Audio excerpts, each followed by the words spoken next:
All right. I think we probably won't wait this time. Just hopefully make sure everything's working good. How's it going, everybody? This is Gaming Over 30. Sorry for the little delay, but for some reason, it does not want us to start on time. I don't know what it is, but something always comes up. But we're still here. We're still trying to make it happen, and we thank you for coming. For now, though, welcome to the show. My name is Dushawn Williams. Here's my co host, Christopher Moncada. And today, I have a question for you, Chris. Shoot. The question is, can games actually inspire people? Oh, absolutely.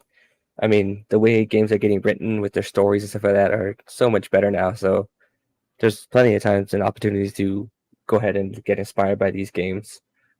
I think one of the ones I've always been huge fan of, and I talked about a lot on here, is Celeste is a game that inspires me a lot. About a Hmm. person who's just not in a good space decides to do something that's going to be hard and tough.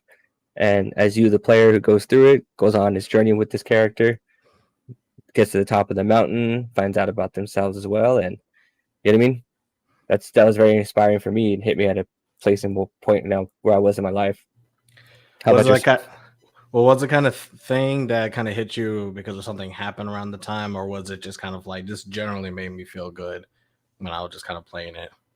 It was a little bit of both. I was generally like in a place and point in my life. I was just like, all right, like I have nothing going for me right now, and then like the character had a similar thing, so I vied with that. But at the same time, it was completely different perspectives, and just going on that journey with the character is what inspired me in the end.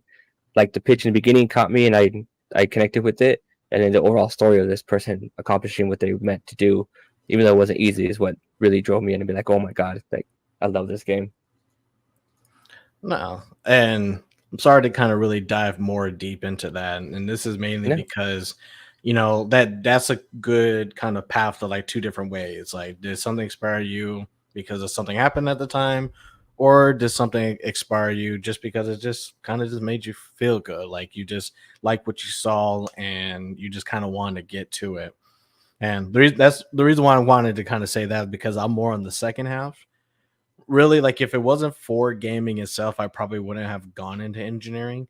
Outside of like I really was like a big fan of like Gundam and stuff at the time, and I really liked that aspect. But I was drawing more towards like computer science and gaming and stuff because I liked the world building, the storytelling, the stuff that's kind of coming together, and just how much kind of joy I kind of got from it. And I didn't really want to set out to do anything like too big or have a something that changed the world, but I wanted the chance to be able to kind of tell a story that I personally came up with. And I've been kind of working at trying to get better skills and trying to kind of work a little bit more broad out and some of that stuff that kind of helped me even talk about the things that I kind of like a little bit more. And I think it's just one of those big things that I think how wide and big gaming is, it could kind of hit a lot of different spaces. There's always something for somebody if you kind of give it a chance. But mainly, I think it's nice when a game actually does inspire you to do something or inspires you out of some kind of rut. right. And another one that it wasn't personally something that inspired me and stuff like that, but I've known a lot of people to be inspired from, and I played it myself, and I really liked it. Was it's kind of like a walking sim for the most part, but it's the game called Gone Home, Hmm. and that's very like at first it gives you like scary vibes and stuff like that.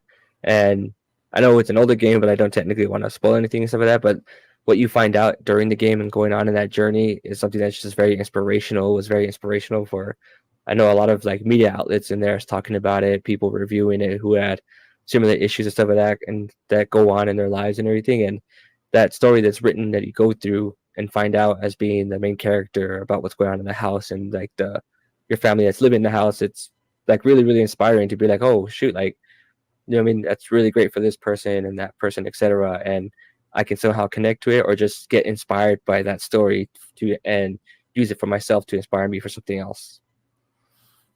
Yeah, and thank you for kind of sharing that. Just because, I even feel like it's kind of hard for anybody to kind of really share anything. That's kind of when it comes related to gaming stuff, especially when it kind of hits like a particular like nerve or topic and stuff like that. For me, I think gaming just kind of got me out of trouble just in general. Kind of like, it's it helps take off the need to go outside when all the fun things are in home at home. So it's just kind of like, is it a pretty strong drug? Yeah, but it's a one that's a lot more healthier than most. So I'm willing to take it. And even now, like, during my off times and stuff, we're not out trying to do something crazy or trying to live a life that we don't need to be living. We could be at home, and I got a whole catalog of Steam games, Nintendo games, PlayStation games, Xbox games. That's like, oh, I got enough stuff that I can't get through now. I ain't got time for anything else. And what can I say? It's just one of those things. I think I don't know, it's just something I always love doing, and I don't think it really kind of hit me hard or anything. Where it's like I had an experience that I really need to rely on gaming, but I do feel like it's one of the reasons why I kind of just want to be more of a creative, because I think it kind of gets me into the mood of like I want to do this and I want to be around people who do think that this is a good thing. So I don't know where to kind of go with that, but that's kind of how my headspace is. I think I owe a lot to gaming, even if it hasn't really saved me in particular. So when it comes to game, what inspired you to want to start doing, let's say for this podcast, because this is more on the lines of like a gaming podcast, even though we go on tangents about random other things, but Hmm. gaming is obviously a huge part of your life and everything. And so for me, my question would be, what was that inspiration from playing video games so much that inspired you to move forward as a content creator in this type of space? Like I said, it's really the creating part, right? It's being able to. Huh, I like to say tell your own story, but I think the fact of the matter is, it's like I think I've enjoyed not only talking about gaming with like you and some of the other friends, but I actually enjoy to talk about a lot of the content creation around gaming. um I've kind of had a more of a fond for YouTube as I was into my college years and was really more appreciating the media and stuff. And kind of later on now, like I'm still trying to get a little bit more into Twitch, kind of, appreciate what the platform is doing now.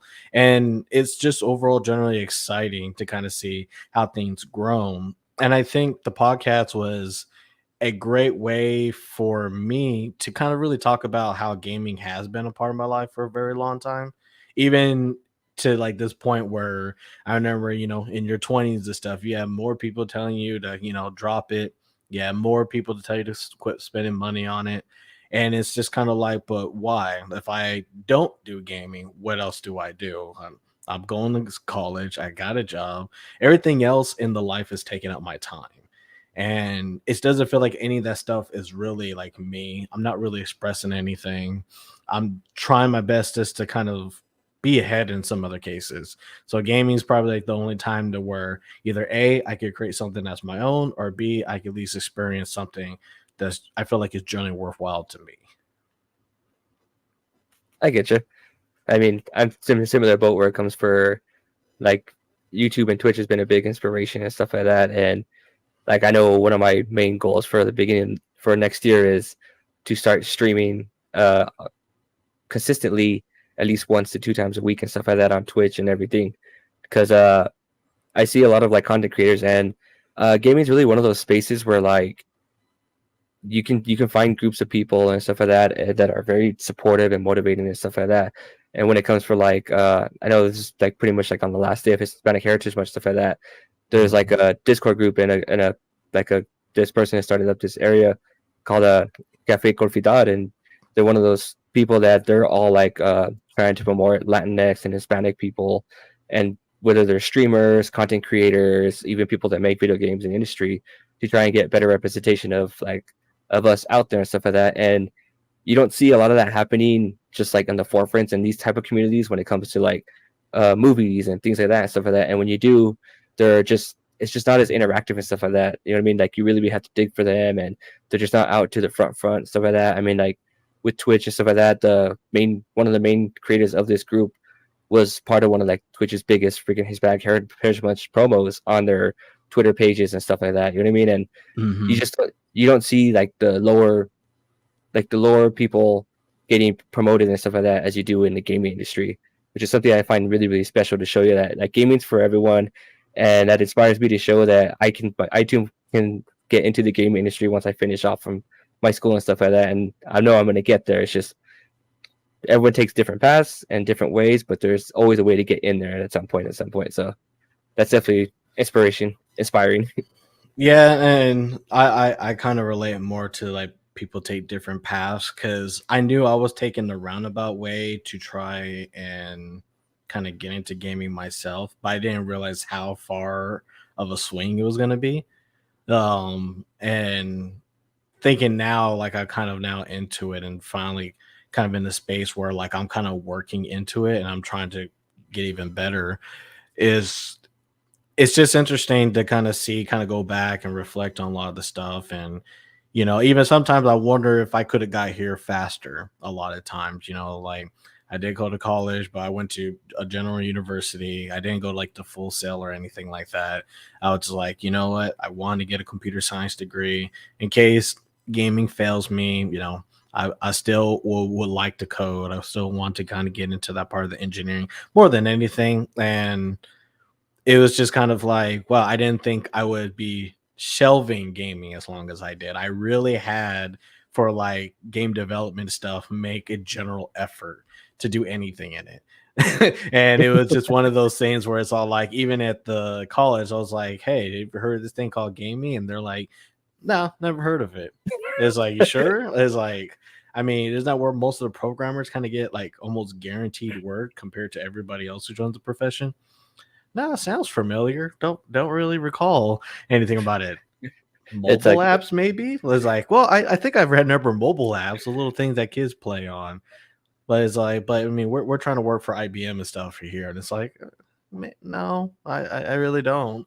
Like, be honest, it's like I'll take the job, but it's definitely not a goal. yeah, And yeah, no, like the university was just kind of really like they didn't really want to recognize it as much. They recognize things that happen around it, but if you want it as a curriculum, everything, it just wasn't going to be a thing. Like it's just like, yeah, that's not where we're here. Just kind of not what we're shooting for. And if you really want to do something that particular, go for a master's. By the way, do you want to take your master's here? And it's like, no, I'm good. It's kind of just regurgitates the problem, except yeah. I have higher requirements. So it's just one of those things where I really had to push in order to kind of do anything to even kind of like think about game design. But I think I had a lot of opportunities to meet a lot of people who were in gaming, and kind of like I was saying before, like how I kind of enjoy talking about games and kind of talk about just the things around it. I enjoy when I've also talked to people who are working on it, sharing experiences, people who are trying to learn, kind of I got to learn about different games as I talk to more people. I think that's one thing that I realized is people play different things and you're just never sure what you're gonna like or what you're gonna be fun playing with like a group of people and stuff like that. And it's good to have kind of like a circle of people who at least like to at least innovate or be really strong in what they like a lot of times, right? Like you always have that friend too that's like, this game is the game, the only game, and the game I'm going to play, but they're more willing to express it to you because they generally like it. And that's never really a bad thing until like 10 days into talking about it. But it's still like more of a positive than it is a negative. What? So I know you always want to get more into the game design thing. As when you were going to college, stuff like that, you had me try out some of your like stuff you would make, whether it was actual video games or even like a trading card game you were trying to make and stuff at one point. Mhm. Um, my question to you is, can you find like a point in time in your life or like a game in your life where you were playing something and it was just like this is it. This is what I want to try and do. Like, was there that like that switch on you, or was it just like a like slowly growing type of thing, like a snowball rolling down a hill? I think I talked about it, but not directly. But honestly, playing Final Fantasy was what kind of got me to want to do more gaming because it was the goal of one day, working at Square Enix, working on the next Final Fantasy title. And this is probably between 7 and 9, I want to say, but I think 10 really kind of hit it at home. Just because I really enjoy nine's story, but I also really enjoy kind of 10, like the direct kind of this next version of it. And it was just around that time where it just saw like that was the only time I wanted to work for a company. I guess that's the best way, because a lot of times it's harder for me to identify with a star or identify with kind of like a mission statement from some people. And so I'm always attracted to the work of an artist than I am to like the artists themselves. Like kind of like you like the one song from the artist, but doesn't mean you like everything that they put out. Yeah. It's just like this one song rocks, but I try to listen to the album and I'll probably pick like two more out of that, and that'd be it. That's why I think Spotify stuff's so big now. I can just get the one song that matters and keep going. Yeah. But it's one of those things where when I was playing those, it's like that I really fell in love with RPGs. Even now, like both of my favorite games that I really played, outside of stuff like Assassin's Creed and all that, have always been RPGs that I wish I could go back and play again, or wish they get remade and stuff like that, and kind of see it in a different lens. And so that was kind of like the first time that I really wanted to kind of be in the space. I think my dad, he was more thinking that I'd probably do something like Pixar related. Because kind of going into like the animation, how much I also had appreciation for animation movies and stuff. And quite honestly, if it wasn't gaming, I'd probably be more in the movie side, because again, the good thing about YouTube is that you're kind of semi experiencing that when you're Hmm. trying to do stuff yourself, and you kind of realize I could probably do this. If I was younger and I had time to dedicate to this, I could probably do this full time, right? So like you kind of like the idea that you're putting something together. Again, the idea of creating and then putting it out there is kind of what I'm really attracted to. So I probably would have done that, but I think gaming kind of just was a little bit stronger in that aspect of like I just love the stuff that's always been put out in gaming. I really like the stuff that Square Enix will put out at the time. And I'm like, oh, they're probably not going to stop this anytime soon, kind of thing. And I was kind of wanting to work towards that goal. Like anything that I see and then I try to do it on my own or try to do something like that is always kind of like a good positive to me. That kind of it shows me that I really liked it, right? It's like it shows me that I liked what I saw, and I appreciated it and stuff like that. And so, like you said, with the card game, that like I was really big in the Yu-Gi-Oh, is and before that was Pokemon, when Pokemon like first released in like our middle school days Yeah. and stuff. It's like I really like the mechanics and playing like those type of games like that. And I liked kind of like how Yu-Gi-Oh was kind of going to a simple game to kind of morph into something. And I was really interested in not just the card art or anything, but just making different types of decks and all that. And then I just had to appreciate it as like, oh, I wonder if I can make a card game that's fast paced, but also kind of like this. And I tried to go off that, try to read about how game design works, try to read about how like you build rules and stuff like that. Like it's just like, I was smart enough to do something on my own to see if it worked out. Gotcha. That's pretty awesome. That's a good story to put out there and hear. You know what I mean? I like it. Mhm. It gets me all inspired now. Yeah. And so, I mean, I think it was one of those things that we talked a lot about how we've noticed things and like that. And I think this was a good topic for today, because I just kind of realized, like I said, like this podcast itself is something that came from just like, hey, we could do this, we could talk about this, and we're not the most prepared, when it comes to this podcast or anything. Like we don't have a lot of stuff kind of organized and everything like this, but when we finally decided to do it, it was just kind of, it went from like something that was put on hold for a while to a non brainer kind of thing. Like it just, Hmm. hey, like this is actually a lot more natural than I thought. It's like we're now episode 11 into the podcast, and I don't think we've really had a trouble talking about a topic since we've done this. If No, anything, 2 hours sometimes is just too short, but we try to keep it because we know people just can't really watch something for 2 hours straight if it's not a Marvel movie. And so it's just one of those, like, yeah, we realize how much we can actually talk about stuff, or how much like a single line topic can really kind of evolve into like a really deeper conversation. for sure. Like I also think and like this will go out to like any viewers that watch this and stuff like that. Like there's a lot of like content creators in the gaming space that are really good. Did a lot of this stuff DIY and have like these inspirational stories that I've been able to listen to their podcasts, so then I get into them, and I thoroughly enjoy these people as like some form of like celebrity, some of that in a sense. But it's a thing of like for I see from the gaming community and these content creators stuff like that, like a lot more inspiration and being able to make it in these spaces and stuff like that than I do in any other entertainment industry and stuff like that. Like I see so many things about like how hard it is to be in the music industry and stuff like that. Like if I could, that's something I would love to be into, but it's just that's not something that I personally put all my passion into and stuff like that. Rather like gaming is a thing I Mhm. just really enjoy a lot more, and I feel like I'm more of like these type of people and creators that talk about this stuff and do reviews or do just awesome things in general for gaming.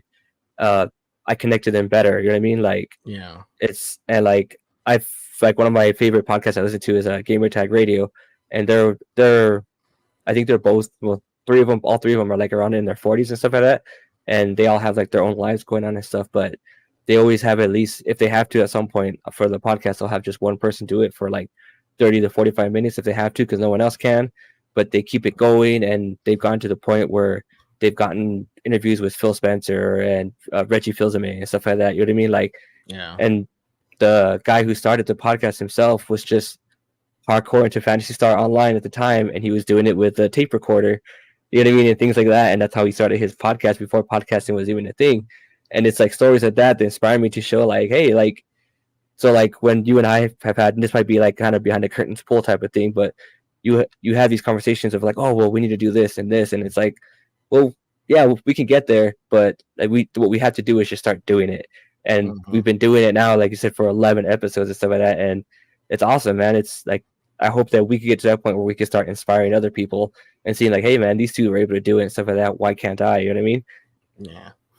And we have a crazy backlog of topics. Like I was like, I know some of them we've pushed aside for to talk about more current stuff because of how stuff changed. Like yesterday was, or not yesterday, last episode was the movie thing as well as tie into the whole Mario thing. So it was like Yeah, a two topic kind of thing.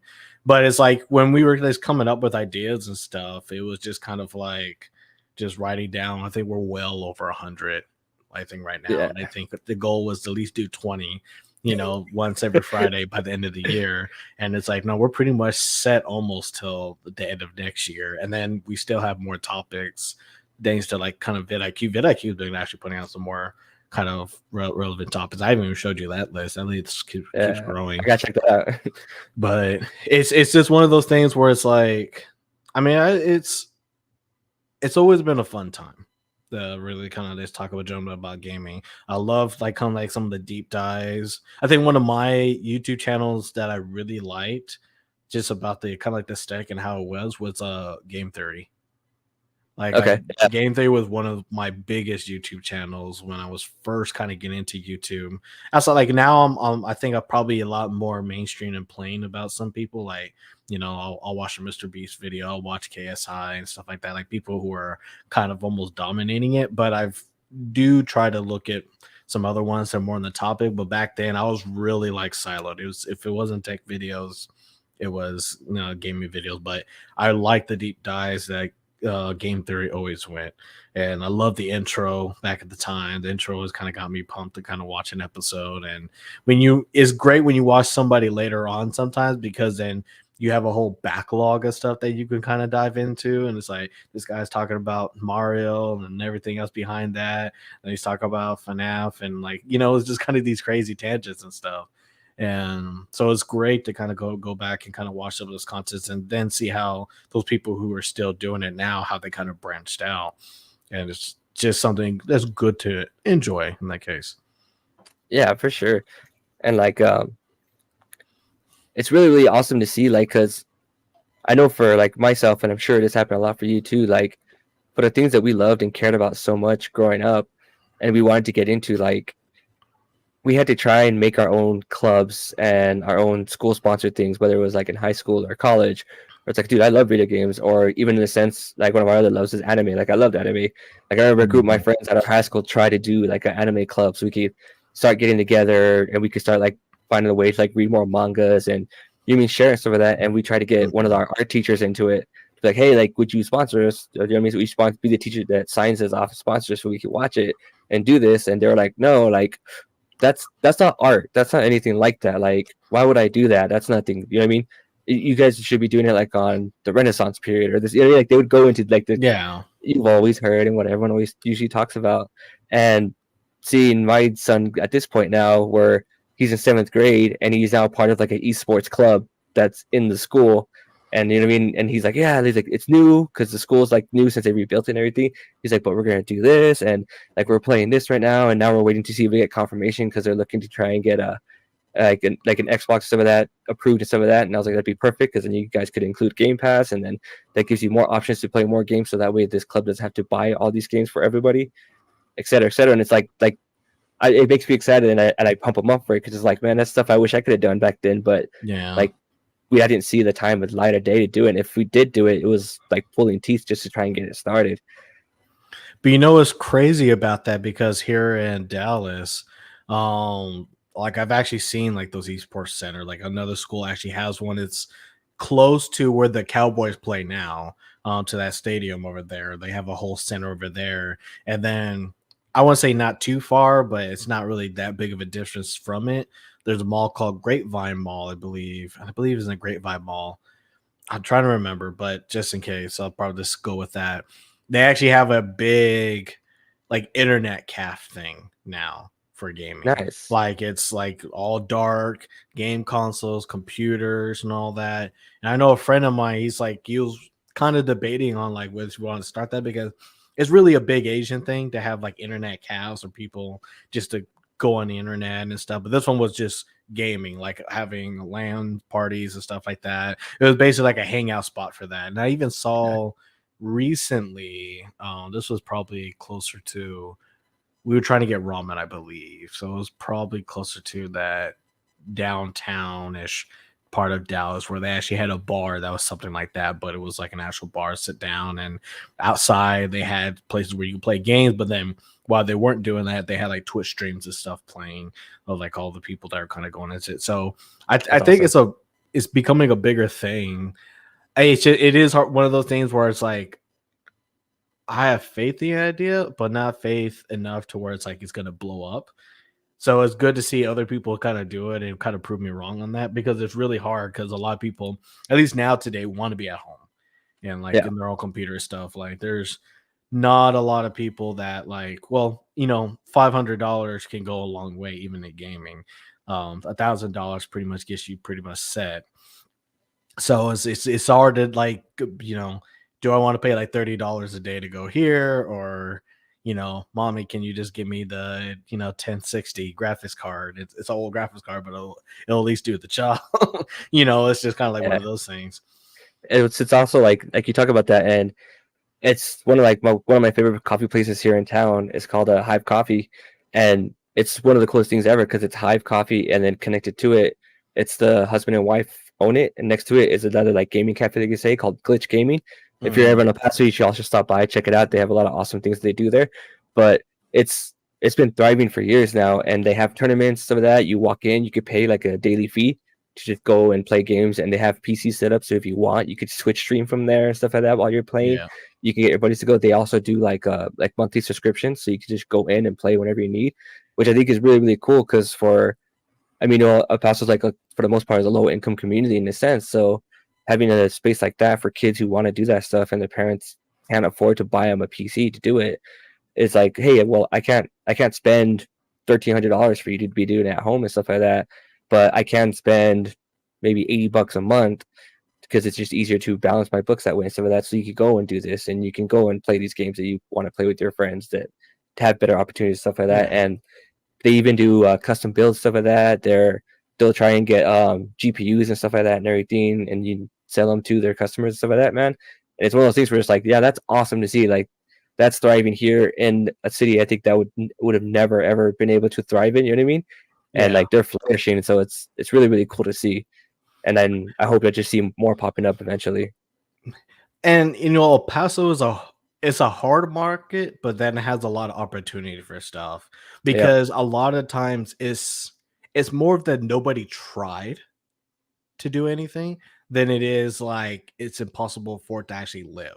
So like I know like I think it was like the Microsoft store. It has never gone to El Paso, but the Apple store did. But El Paso almost didn't make Apple's requirements to actually have a single store. Really. And yeah, and I think it's because I think what El Paso's between 600,000 to a mil. Yeah. That like is pretty low in kind of other cases, which I still like.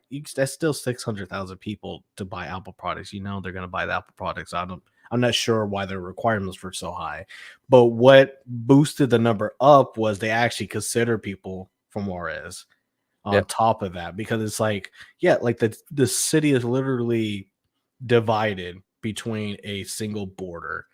They're literally squished together. If anything, if the border was away, it got turned away, like Juarez be lower Valley El Paso. It basically would Yeah. have been. And so it's just like, yeah, why not count them? It's not like they can't. They're already a lot of people are coming here every single day. The border is always kind of backed up and stuff. And it's just like yeah, like so when they did consider it, they had no problem with it. And what is that store not really full? And Yeah. the store is normally only full when they tell everybody to get out with like you have 5 security guards. You know, it's just like that store doesn't have a problem kind of surviving in it. And it kind of went to like pretty much everything in El Paso. It's just like ramen, just was non-existent in El Paso, and the Yeah. first people who did it were the people who did it in the truck in the van, and they just sold 3 things. Now they have their own store, but then now there's like 5 ramen shops now in El Paso that have no problem having people in there, and it's just kind of like this is, I mean, again, they say no one just thought that they could do it and then someone just said, I'll try, I'll do it, see what happens. And then next you know, it kind of blows up from there. Yeah. Definitely. And I'm excited to see because I know you've been in Dallas for a while, but as you start exploring it more and more and start realizing a lot more stuff around those areas that are whether they're gaming influence stuff like that, it's gonna be cool to see like the stories you hear and talk about from like those people who own those establishments and stuff like that, and find out about that community and stuff like that. Because I know Dallas is way bigger and stuff like that, and I'm sure there's way more opportunity for things like that because they have their own freaking Overwatch team in general out there. I mean, El Paso does have a lot of stuff. Like, I don't get me wrong. I think half of it is mainly because it's everything that El Paso wants on a bigger scale. Like, you want a convention, El Paso's gonna have, or Dallas is gonna have it on a bigger scale. Like, maybe actually bring people in. Some of the ones I remember. I think this weekend is Fan Festival. That's going to be happening this weekend. But then there was also Otaku Tattoo that was happening and stuff. Like it's just a lot of different ones. It's like, yeah, we can get people to El Paso and stuff. And I know, like, I mean, I keep saying El Paso, but Dallas, but El Paso this time, I think has a hard time, like, just telling people, like, hey, we have an anime convention, or hey, we got something big that we can start and stuff. And I think it's unfortunate for El Paso because I see more people trying to make Albuquerque like the bigger spot, like hey, we'll drive to Albuquerque for the concert, but if it's at El Paso, we're not sure kind of thing. It's just like I still Hmm. try to figure out how that works out. It's just like it's weird in those aspects, but going back to Dallas just has just a lot of stuff that's happening that you have to like kind of keep track of. Um, like I said, we're going to Trash Taste this weekend. It's like I had to look to see if they were even going to come to Dallas because we're also too close to Austin. And then it's like, why go to Dallas when I can go to Austin? And I'm just like, yeah, but there's nothing in Austin besides the events that are going to Austin. Like Austin City Limits happen, but that's not the same. It's like that Right. happened. That happens once, like twice a weekend every year or something like that. It's like outside of that, you have to deal with Austin. So come back to Dallas, but it's one of those things, right? Like, oh, I gotta, there are just a lot of things you can do. There's things that happen every weekend. But I am now starting to see some of that gaming stuff. Like I said, like that thing wasn't there before at the mall And that was like a really popular mall. It's like you think you'll like it. It's kind of like everything that Cielo Vista Mall is, but more condensed and just more stores. In that aspect, it's kind of what it reminds us. It's like the this mall has the stuff that you need, and not really Gotcha. just stuff that's like that's kind of too pricey. That's North Park Mall. It's like no, you need stuff at this mall. That's why you go to it. And so when that was there, I was like, yeah, like I didn't even see it. It was just kind of just a random spot. It's just like, oh, that looks pretty. That looks pretty dope. It's all dark in there. It's all gamerish. You're looking at things light up. It's like, yeah, this is pretty cool. But it's like it is a surprise sometimes when you just kind of like see it, like the Amazon store. They have called like the 4-star store. It's actually Amazon like brick and mortar store. And I saw that I was like, huh, this is a weird concept because Amazon's online only, but you walk into it and you're like, oh, okay, just kind of like Brickstone a little bit, but for Amazon products, like the ones that people buy though, like the ones that people take like a chance on. Like, will this cable work? And it's just. I mean, look at the reviews. And it's just all stuff that's like, oh, I could buy a controller here. Nice. Like it's like that kind of stuff. But the line for it was insanely big because they had Huh. to mitigate how many people can actually be in the store. And this was not COVID time. This was just generally, hey, there's too many people here. Y'all got to wait out.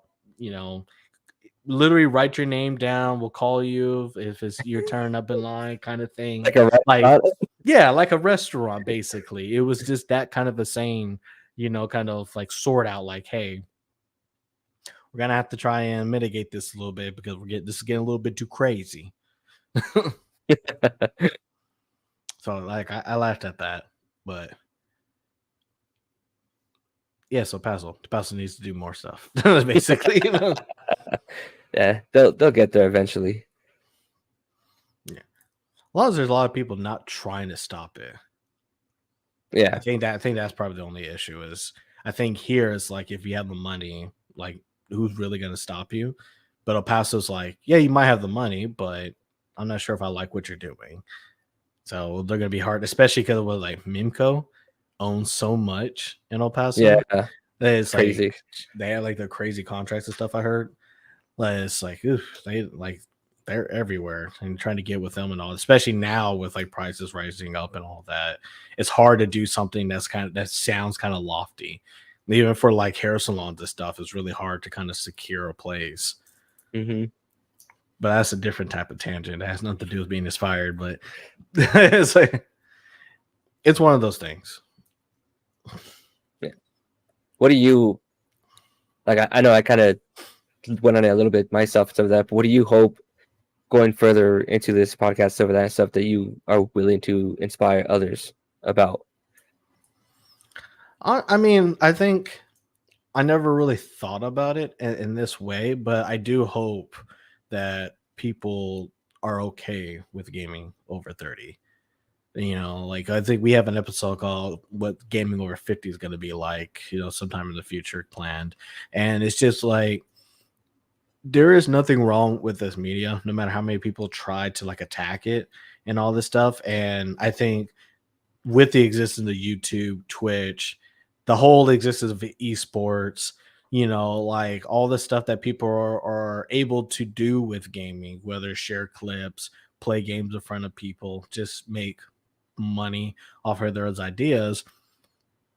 I Gaming has proved to be something that's actually worthwhile.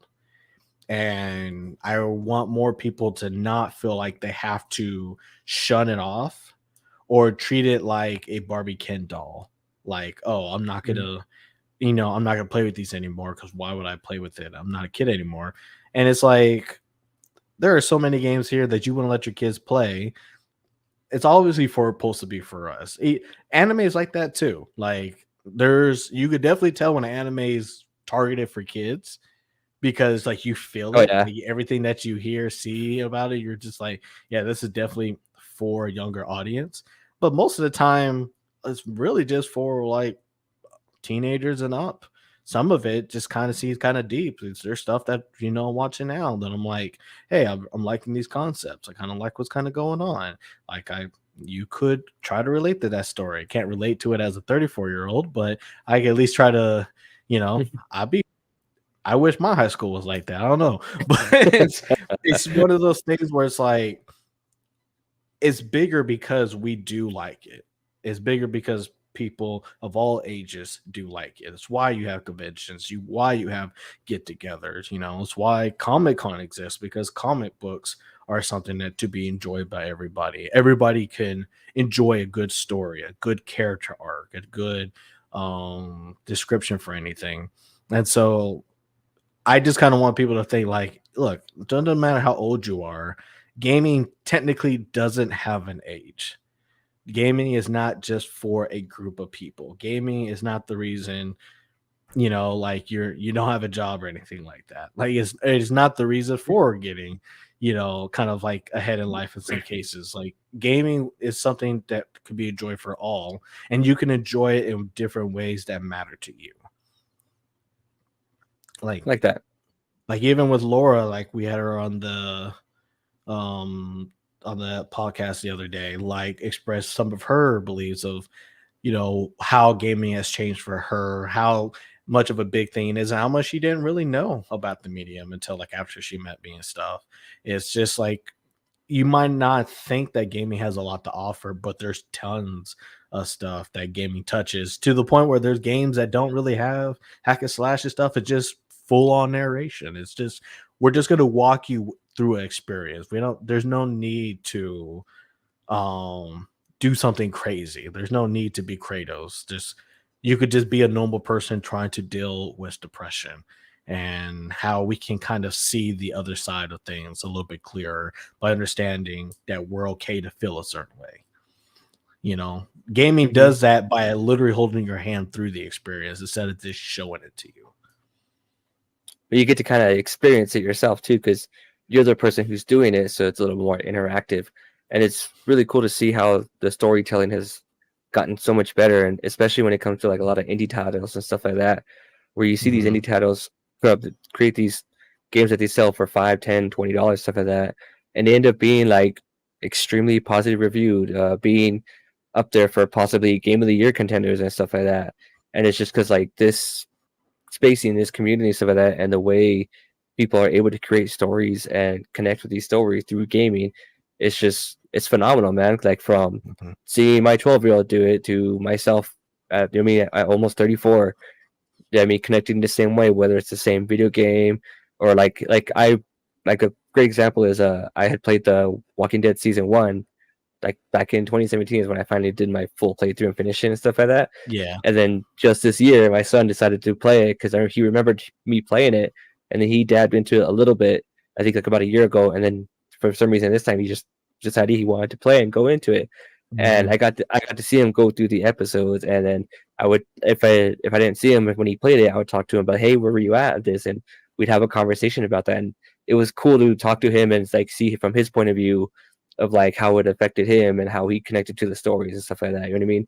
How he Yeah. connected, especially to because the for the most part, the main protagonist is a kid for the most part that you're playing, and so it's around the similar age as him. So he had a different connection in that way, and you know what I mean, it's compelling and it's awesome and it's inspiring to show like like this medium is reaching out to so many different people the same way and also in different ways, and it just feels a little bit more personal for some reason than just like a movie or a TV show. You know what? And I kind of want to hit on your topic, but I'm gonna forget this point if I don't say it. You know what's the most kind of inspirational thing today for me is like when it comes to like game development.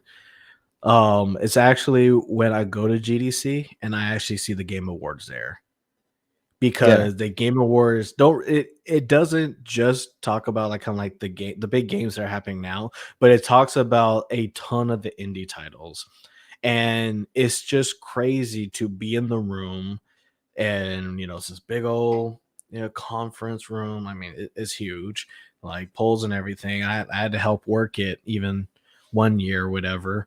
And I remember the year that Undertale was like sweeping at it. And but it was just, you see all the other games that were considered. You see where people like took the idea of, I think one guy, he had his wife play as a character, and it was kind of like an interviewing kind of game where they were trying to just play videos and try to get the hints and stuff out of it and try to really kind of figure out kind of like the true meaning or true truth about everything happening into it by going over like kind of this video log of stuff that they got at this woman. And you're just seeing like this game being appreciated, being like out of 100, these are the games that we like the most.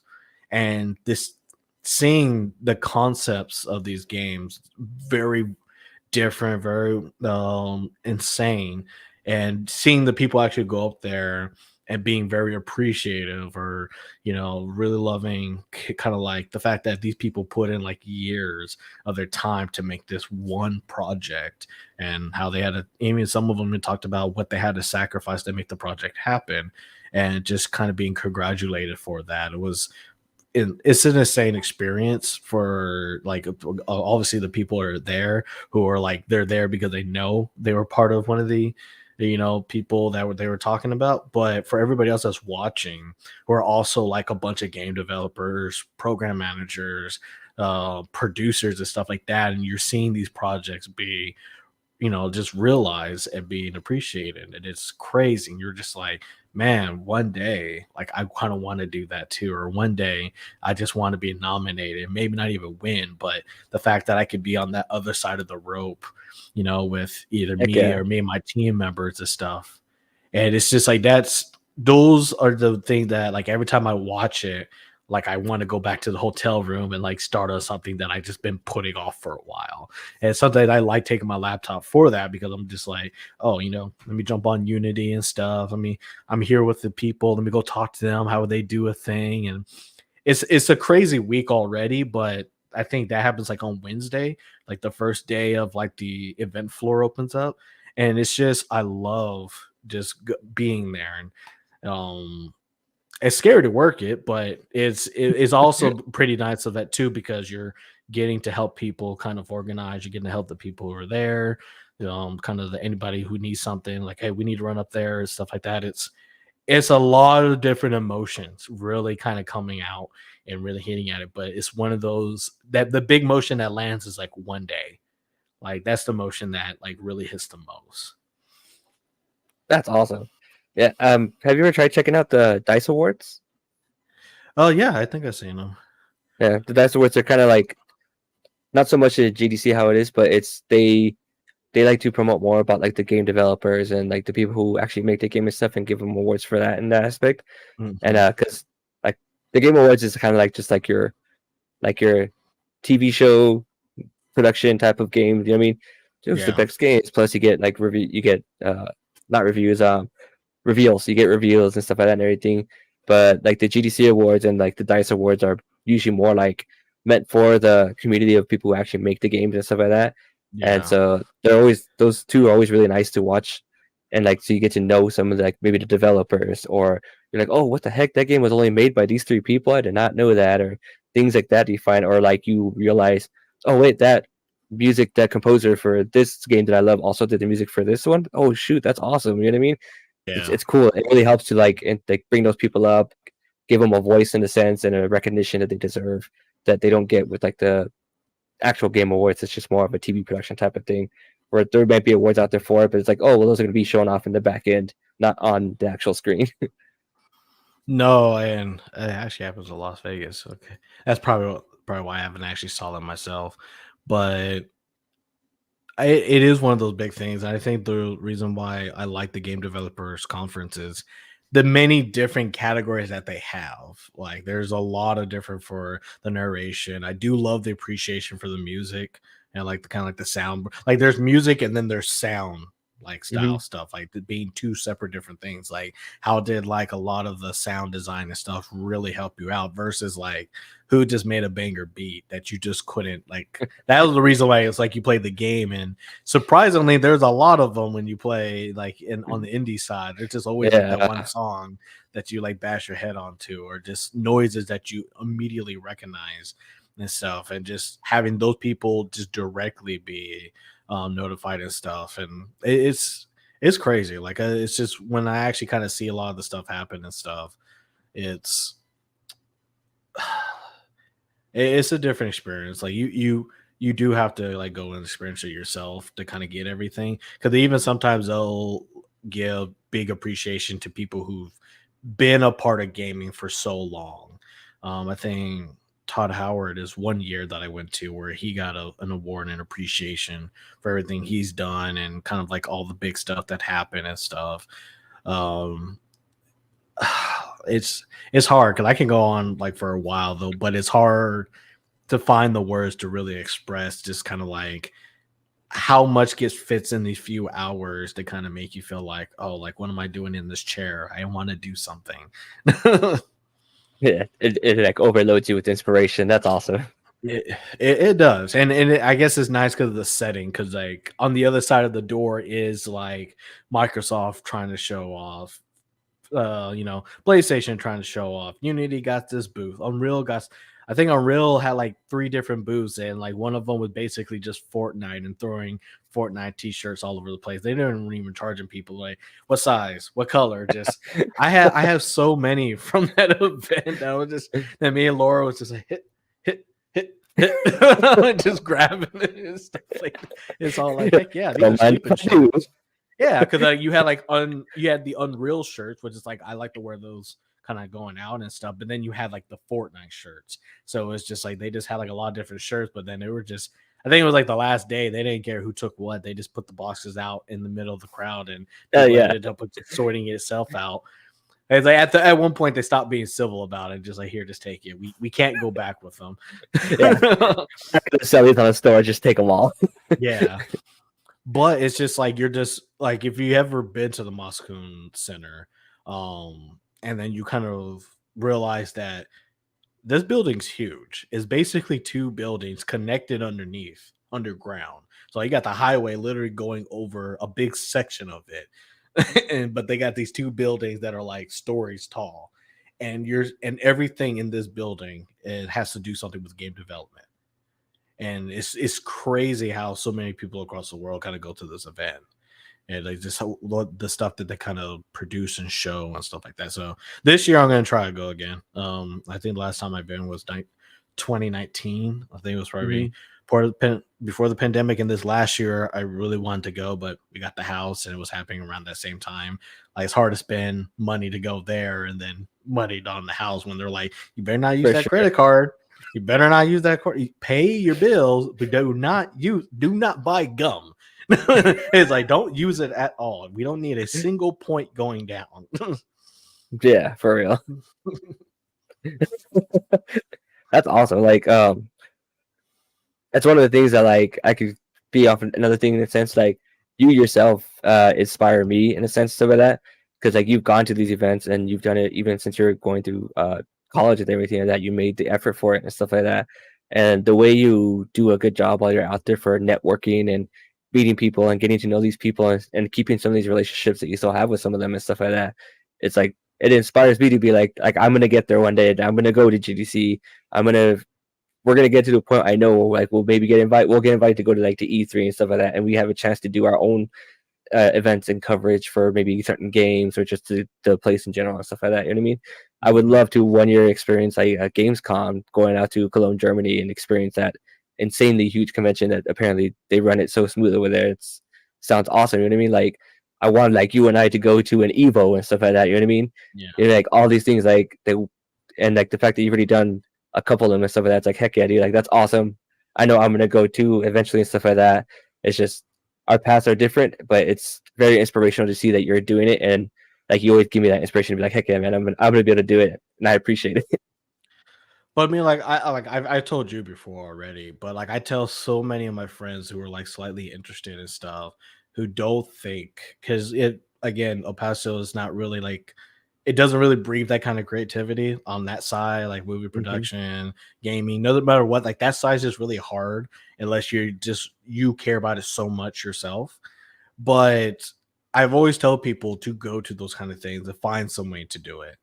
Like for GDC, just go to the Friday student thing if that's all you could do.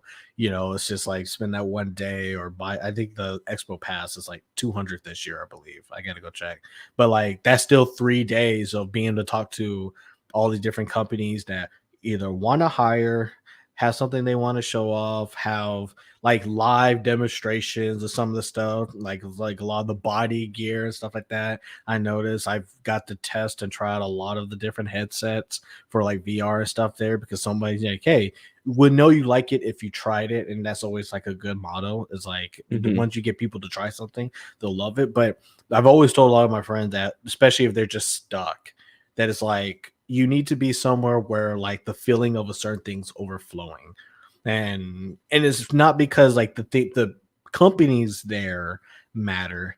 It's the people who are there that matter. When you realize there's more than 5 people that you could count on your fingers that love gaming, game development, stuff like that.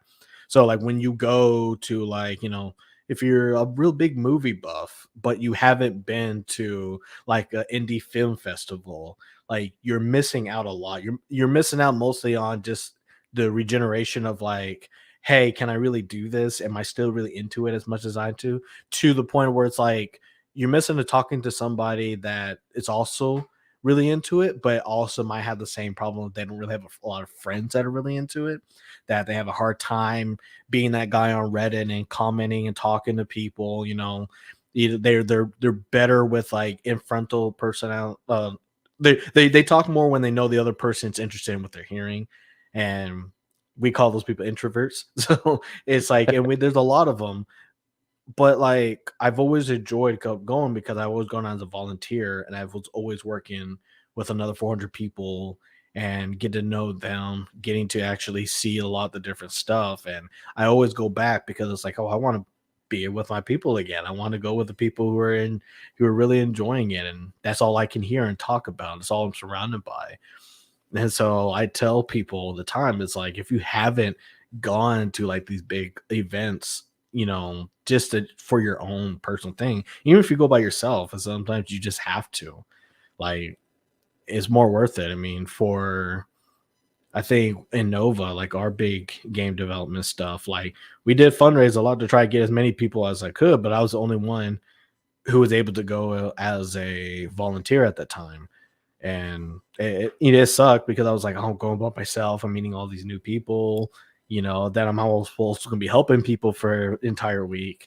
This is going to be like a new experience. But then I realized like how rewarding that experience was, seeing everything for the first time, discussing different things with different people, and kind of like I think I got into like stuff like Lee and stuff afterward because I talked to developers at Riot, or I got a chance to talk to some of the people that was helping me work through the stuff, their journey of game development, how far they were, and what's things that they care about to look like, especially if you're a person don't like, and maybe this kind of gets a little bit kind of deeper, if you don't think other black people like gaming, or you don't think other Yeah, Latinos like gaming and stuff, you need to go for sure, because then you realize, oh no, there are people that do like them. I just wasn't at the right place. Like I wasn't in an yeah, area where I can actually experience people who look like me, experience the things that I experience and actually like it. Like I'm too into like who's on TV and not who could be like right next to me, kind of thing. And so it's just one of those things where like you realize like, oh, this guy, he worked at Pixar, he did all this, and he told me his experience and kind of what he thought was really neat, nice. I saw another guy working for another company. It's like, yeah, we all had, like you said, we all had different paths. yeah, But it's, if you ever need help validating, or at least help inspiring you to do the thing that you want to do, go to an event where everybody's doing it. And yeah. that's why a lot of the YouTubers, the Twitchers are always moving to California, even though it's so expensive. Because being in a house with 5 other people, at least love the same thing, sometimes a lot more worth it, and helps you want to do more because someone else is doing the exact same thing and you could talk about it, you know. For sure. I mean, like, just today, like, what inspired me to want to be able to do this, like podcasting with you and just like sharing the love I have for video games and stuff like that, is like my favorite like podcast slash YouTube company is Kind of Funny, and they're having their big stream marathon today. Mm-hmm. And seeing one of the guys that they had eventually hired, and he's become like a staple for the team. And he's like around our age, stuff like that. He's Latino. He's from the Rio Grande Valley, right outside of like below San Antonio and Austin and stuff like that. similar vibes to how El Paso is here and stuff like that, and talking about his stories and what he's done and how he's gotten there. And like today, they had like a big presentation of him walking up and stuff like that, man. And like it's great to see that type of representation. Like I don't see that stuff all the time. You know what I mean? Where it's like, oh, like I can connect with this person, and it's like so great to me. Like gaming has that community, and it's out there where like it's so inspirational and it's so like motivating, and it makes you want to get up and do something and make the effort to like go and like reach those goals that you want to get. And like I think the one thing that a lot of people have to do is just like get away from like what is the popular stuff, which is always the negative things that go on, and look more at the news of all the positive stuff that's actually happening. That unfortunately can sometimes look like it's behind the scenes, because unfortunately bad news usually sells more than good news. And so like seeing that company and what they do, I hope for us that like moving forward, so or just me personally, is I want to lift up and inspire and you know what I mean, promote other people and stuff like that that are like of like just don't have that voice or don't have that platform to do it. I want like our podcast to do it. Like we talked about wanting to have game developers and interview them. You know what I mean? Like Mm-hmm. all those people you don't see get the like line of date to know how their lives are. All you see is just the stupid little egg on Twitter just talking crap about a game that you know what I mean, that they don't know that person behind it was how hard it is for what they're doing. You know what I mean? Like I want our platform, hopefully, and I'm thinking you have the same idea, like just be that kind of inspiration where we give the live date to these people and they give a chance to explain their sides, because sometimes there's just something you can't do no matter how well you try. You know what I mean? And that's okay. We're humans creating this stuff, man. Everybody makes mistakes, or sometimes it's just things just don't work out. You know what I mean? But that doesn't mean you have to like get them fired. You know what I mean? Off with their heads type of, you know what I mean? Alice in Yeah. Wonderland queen style. You know what I mean? It's Mhm. really it's really a cool thing and stuff like that. And I wish I could talk more on that, but I kind of have to be sealed in some of it. But it there is a lot that kind of goes on in the background that's mostly out of the control of the developer, and sometimes out of control of the people who are like, who are doing the work, who want to do, stuff that even they're interested in. Because a lot of times, as a developer in a big company, you can't always do what you want to do. Like, of course, I think the answer to everything is, if the environment is not allowing you to do what you want to do, then someday you're just gonna have to start and do it yourself. Like, that's always gonna be the last option. It's like, they won't do it, fine, I'll do it myself. That's that's all you could really go with that. But I just think that, a lot of people have a lot of passion stuff, then they want to be in the game industry and stuff, and they want to do stuff that people see and are interested in. And I think some people do forget that. I think Twitter kind of amplifies stuff in a way that may be just a little bit louder than most things. But I think what people write is probably not the same thing that they would say if you actually talk to them a lot of times. And I think that's kind of something I have to learn, is that it's really hard to express yourself in writing in a way that people can understand exactly what you mean, no matter how flowery the language are, how much you hold back and stuff. Everybody takes stuff differently, and then I think when people actually have a chance to talk to each other, like, the conversation just goes different. Like, no one's trying to really tear you down as much as Twitter makes it look like. Yeah. And it, how would I say it? I think that's kind of it. Like, I don't think I could really, like I said, it's one of those things that I can't really expand too much more on that. That's pretty much it. I feel But you. but I think the question I want to ask you is, like, um are there people in gaming right now that inspire you? Like, actual direct figures. Uh oh yeah, absolutely. Like I talked about earlier, the main person who started Gamer Tech Radio, Daniel Pena, is like a huge inspiration for me. And even then, like I barely found out about their content, I think about like 2 years ago. And Mm-hmm. like hearing his backstory of like coming from the Dominican Republic and like doing this podcast that he's been doing for I think over 20 years at this point. And it got him to the point where like he started learning, like as technology was evolving during this time, how he changed his things from going to podcasts, from going to tapes, to switching it to a digital aspect, to learning how to do podcasting where Spotify started becoming a really big deal of it. Apple started becoming a big deal about it. You know what I mean? But podcasting started really blowing up and becoming a thing, and like how him and his like crew of two evolved and grew together, and how they changed their aspects, and to the point where like he literally just came out with a self-published book. It's a children's book, and it's about like his life and gaming, and his reason for doing that is he's like, I was a small kid and I didn't like a lot of adults and a lot of like older people who have kids have this negative connotation about gaming where it's like, oh, like you can't do anything in video games, you can't make money there, or that's just a waste of your time. And so he's like, he was able to make this children's book so that way these young kids as they grow up, their parents can buy it for them, find it off the bookshelf, stuff like that. They read it and they could like it'll help the parents to look more into it on their own and kind of go, oh, you know what I mean? Like there's this whole industry behind it. Like, oh wait, like gaming makes more money than like music and movies put together. What? You know what I mean? Like a lot of people don't even know that and stuff like that. You Yeah. know what I mean? And so like that's a huge inspiration for me, like inspirational person for myself. What about you? Honestly, I don't have a particular figure. Like there, I bring it up because, like I said earlier, like I have a hard time saying any particular person inspires me a lot of stuff. I think I appreciate a lot more of kind of what people do with gaming.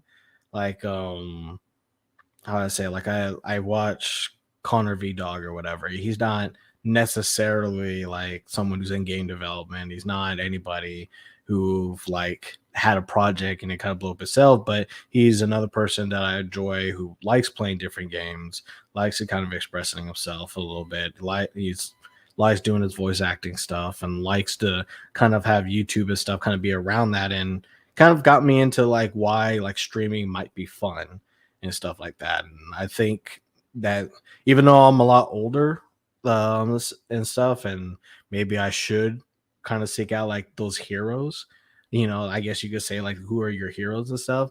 A lot of times I just love the appreciation that everybody is kind of diving into it. And so like I said, like I'm kind of now getting into Twitch streamers a little bit. I kind of like more of it when it kind of like the Twitch stream kind of gets passed to YouTube a little bit into like a video, so that way I can consume it a little bit better. But there are times where I've sat and kind of watched streams happen and stuff, and was like, hey, I'm here for it and stuff too and stuff. I'm maybe not the biggest person again, and I got to create a whole new account because we're using ours for this channel now. But I've also enjoy kind of seeing people kind of live this life, and I also enjoy the stories of like my mom said I had to do something for real. Then she saw my money and she said, "Okay, I can't say anything else." And it's one of those things where it's like you can show like, but mom, I got $1,000 from who? You selling drugs? And I was like, no, no. It's all like, no, they just saw me play, a game, and I played it, and it was fun. It's just like, yeah, okay, that I'm okay with that. Get you to stay in the house, so you get to kind of do some of the stuff. And it's yes, weird that you're yelling in the middle of the night, but I mean, as long as money's coming out on the other end, and like it's easier to kind of please parents nowadays, I think, because we've all grown up in the same kind of ecosystem environment. We all in our age group grew up with the internet. We were born before it and we're here after it, kind of thing and stuff like that. So it's like we've all had to experience and utilize the platform as much as we could. And some kids are older than Twitch is itself, so it's just one of those things where it's like we've all had the chance to kind of experience the good of this instead of reflecting on how it could be bad, right? Like Right. how many times have gaming had to defend itself against stuff that wasn't really related, and to the point where researchers had to actually bring out data like, no, GTA is not telling people to go rob cars. Kids just not gonna do that. They're not gonna be able to press the A button on the car and the car opens up, all locks open. Like it's just not a thing. And it's like please quit trying to make that single point a thing. It's just one of those funny things that we have to deal with, but it still comes back to like what are the good things that gaming has done. The fact that it created its own media by itself and then create sub medias that kind of go with it. It's a testament to how big gaming is and why it could be expiring to people. Absolutely. And it's been also like really inspiring, and like there is communities out there for everyone, and like good positive communities out there and stuff like that. Like I was doing it for a while when I had more time and stuff at the beginning of the year, or when I was like jumping in Destiny and stuff like that. I was like, man, like a lot of my friends don't play online games, and I don't really have anyone to play with stuff like that. And so I was able to find there is a Discord community of dads of Destiny out there where it's just like people who are like, like Destiny is a ongoing live service game and stuff like that, and a lot of us don't have the time to be able to play for long hours of time. Maybe we could jump in for Hmm. only like 2 to 3 hours, maybe 1 hour here and there. And then so like there's this community that was created to get people with similar likes. So like, hey, like we're busy people. So here's a community to just meet with other people who understand where you're coming from. And if you have to leave middle of a raid because your kid might have pooped their pants and you need to take care of that, you know what I mean? Yeah. You're not gonna get destroyed and you know what I mean, be called like a piece of shit for it. And I mean, so like it's inspiring to see that like there is that stuff is out there in gaming and stuff like that, and it branches out to so many other different things and stuff like that. And I'm I mean, like when you meet my parents stuff like that, there are people who've always helped other people and helped like promote other people for things and stuff like that. And Hmm. so I was me being raised that way. That's how I am. Like I love promoting other people. I love helping other people. I love like if I have to be the person in the background that doesn't get credit for it, but it helped my homie out to really get to where they need to be, even if it's getting that job or just getting that small lamb in the light and stuff like that. Like I'm all for it. And so when I see these communities like that, these streamers out there, these podcasters out there, it's it's really like it humbles me in a good way. To, like no, there's like I just don't see this happening in other entertainment industries, and this is why I vibe with this so much more, and I want to be a part of it. And I think it's one of those things where, and it's maybe more credit to YouTube than anything, of where I feel like movies is hard for you to have a direct connection with like the person who's in the movie, and I think it's because we have all that understanding is the person that you're seeing is not the person in real life. It's just this is their job, this is how they play stuff. But like YouTube, when you watch a gamer play a game and stuff like this, and he may be a little bit over the top, but it's more of the theatrical in this. You could tell that they're really enthusiastic about what they're doing, or you could tell like they're more into it, or they're more kind of expressing the stuff that they really liked about it. And a question for you: you did try streaming already, right? Yourself Yeah, I've already? done it a couple of times. Yeah. When I did it the first time, I actually really enjoyed it. After kind of doing a lot of YouTube videos and stuff, I was really surprised how like once I finally got all everything kind of working and I was trying to figure out how to get everything going the way that it needed to go, I was generally surprised how much I kind of enjoyed it after the time. It wasn't a long time. I think I capped at with like 40 to an hour. Like what it compared to what other people do, it was definitely not a Yeah, long time. But I had my friends who were in the chat and they were, talking to me, kind of expressing some of their stuff. And it was just a summoning video or whatever. It just like hopefully like I get something good. But hey, I have 500 summons I have to do. Sounds like a good thing. Or like one of the guys that said, well, "Why don't you do it on stream and stuff?" I was like, "I never really never thought about it. Let me try it." It's not like I'm gonna get like 20, 500 people on the stream or whatever, but it was. I think I generally liked it after everything was said and done. It was just like, oh, I do like the ease of use of kind of just turning on everything, really kind of getting on it, kind of really kind of expressing it, try to express my own enthusiasm into the game because sometimes like when you're in a game, it sucks to be in a silo and being able to kind of let your feelings out here and there yeah. are probably kind of like the best things. And I even talked to them afterward, and they're all like, You're definitely a lot more chill out than you were in like going streaming and stuff, but I still really enjoyed it." Was kind of like that, like a thing that kind of brought something else out of me that I don't get to share with a lot of people and stuff. Um, and sa for sorry for Laura who has to kind of grab a lot of my enthusiasm, even though she can't really understand it. So she's trying her best to sort it out as best as possible. But it's still like, nice to always talk about something that you like doing. So I thought streaming to me was a really good experience the first time.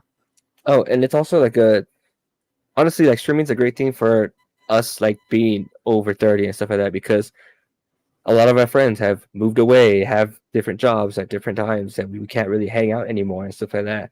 And so if you does decide like you want to like start streaming, you could use it in the aspect of like, hey guys, I'm gonna jump online on my stream. If you guys want to hang out, you can hang out, and you kind of get like that old school vibes of like being on the couch with your buddies, and you're playing a game while we're just hanging out because you had nothing to do, and then like Mm. they're just commenting here and there, and that's just them right in the chat, be like, oh dude, like that was awesome that you got this, or oh you missed out on that. You know what I mean? Like those little things, it's like it's nice because you get that connection that you used to feel when you're just on the couch hanging out with friends. You know what I mean? And unfortunately, we can't do that anymore because we have to fly to go hang out with one person here or drive to go and meet someone over here. You know what I mean? Like it, it's nice to have that option to be like, hey, I'm just gonna do this. And even like some of the things that my friends and I did during the pandemic and stuff like that, when a lot of them were like stuck at home and everything, was we went through Discord and we would do like watch alongs with movies and stuff like that. Cause so we just all go on. Some of us had our cameras on, or at least just had like a microphone connected, or even just would write in the chat, and then we just watch a movie together, and we all enjoyed this movie that is an old movie that we've seen before many times, or maybe two of us have seen it and the others haven't. So it's like, oh, let's watch this. And we got to hang out, joke around, and stuff like that. You know what I mean? Like streaming is like a really good way to reconnect with people that you haven't been able to in the past.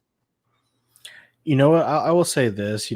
Thank God for Xbox Live becoming big Yeah, as it did, because I still remember where, yeah, like, I mean, even today people still want to play local co-op, because just sometimes you just want to do something together, not something against each other.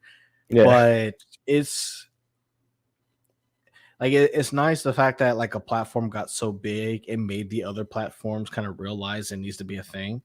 Because back then, when like Xbox Live was kind of at its peak, which is like Xbox 360, is where like it was literally the selling point for the console. It's like, yeah, they have more games, but you can still play with your friends over here, kind of thing. And yeah, it kind of put like Xbox and PlayStation into like their own silos. You want to play single player, you go over here. If you want to play multiplayer, you go over here. And it came to be like a point where it was just basically a selling point of like, hey, like, I want to play this game, but like all my friends are over here, and I want to play on something that my friends are not playing on. And so it was kind of one of those big things. But like, I'm glad it happened that way, because if Xbox Live didn't take off, or it didn't become bigger, or they didn't have a reason to grow it and make it better, then it'd be hard to kind of look at games like Fortnite happening today. Or like it'd be kind of hard for like um fighting games to be able to have a different medium of going against each other, even though lag's a problem. It's still the fact that you could still do it, and there's still good ways to kind of get around some, like, a lot of the bad and stuff. It's just nice that we could play it.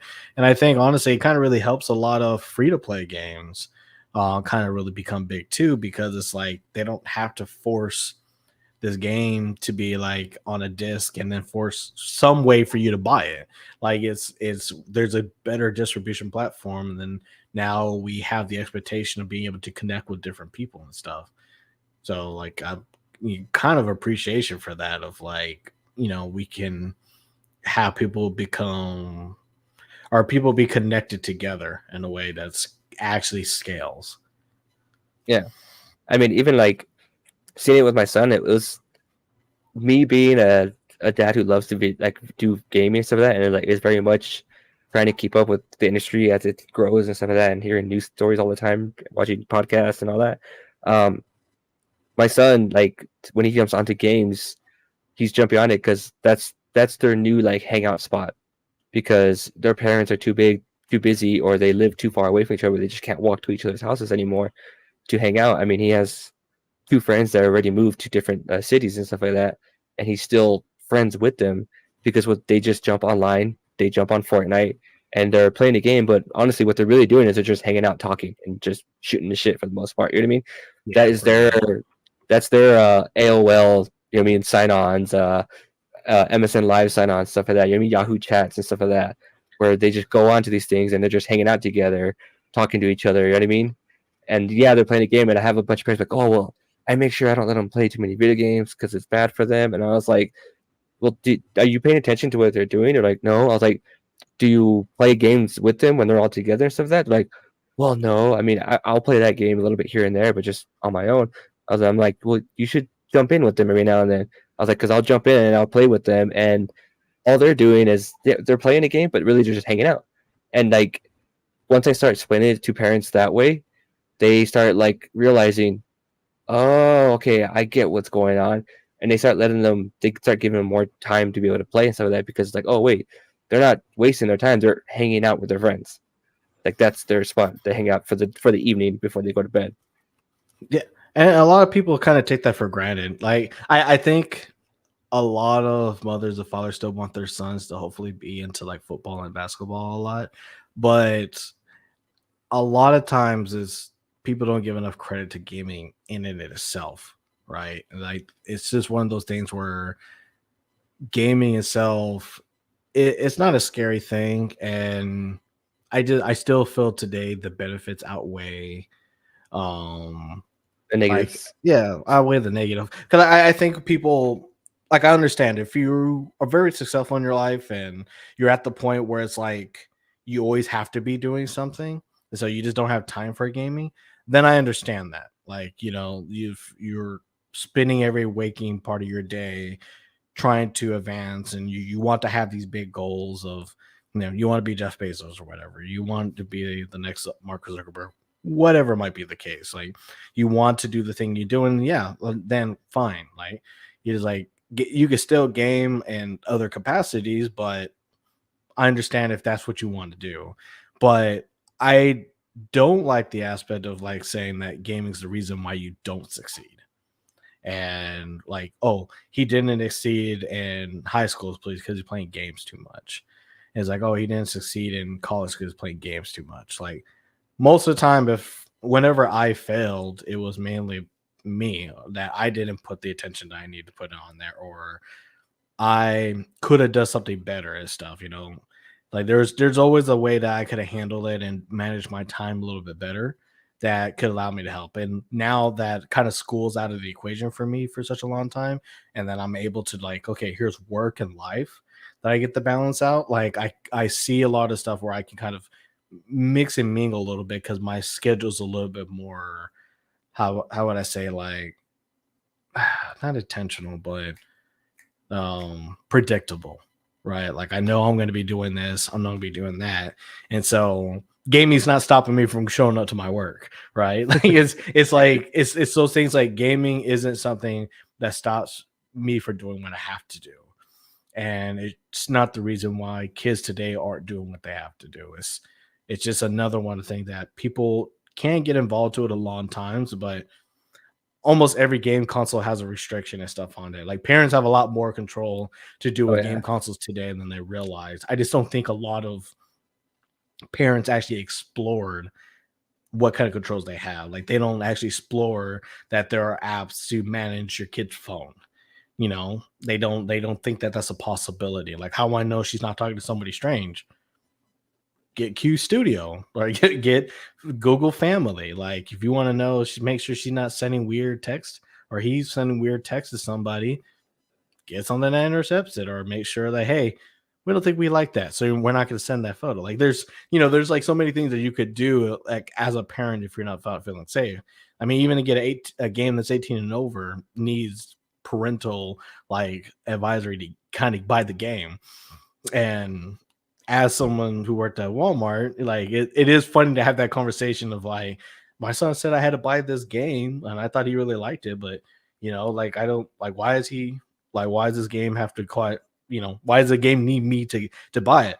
Well, on the box it clearly says 18 and up for violence, sexual conduct, and all the other kind of stuff. And it's all like, oh, that has all this stuff in there. It's like, yeah, I mean, they're not going to. Today, you can't sell a game and hide those things. You're going to get fined. yeah, It's like, so there are things to kind of already warn parents and when something might be not right for their 5-year-old. Right? It's just like they don't have to do everything everybody's doing, but I think parents now, and that's why I say I think the people who've grown up in our time frame, a lot of our friends who are parents, like you, like some of my coworkers and stuff like that, they all realize this is a thing, and yeah. they do do the parent thing. Make sure your kids are safe.